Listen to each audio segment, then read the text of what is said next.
As a personal injury attorney with 20 years experience, I've seen dog bites cause horrible injuries, lacerations, bleeding, infections, disfigurement, and even death.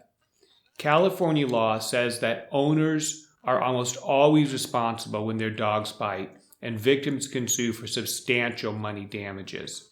Specifically, there are 7 types of damages we can seek to recover.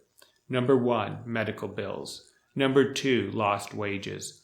Number 3, pain and suffering. Number 4, compensation for scarring and disfigurement. Number 5, emotional scarring.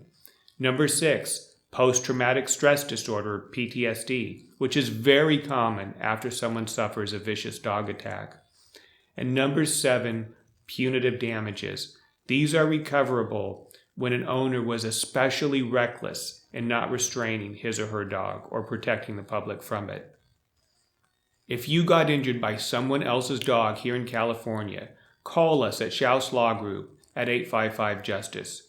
We may be able to help you win significant money damages.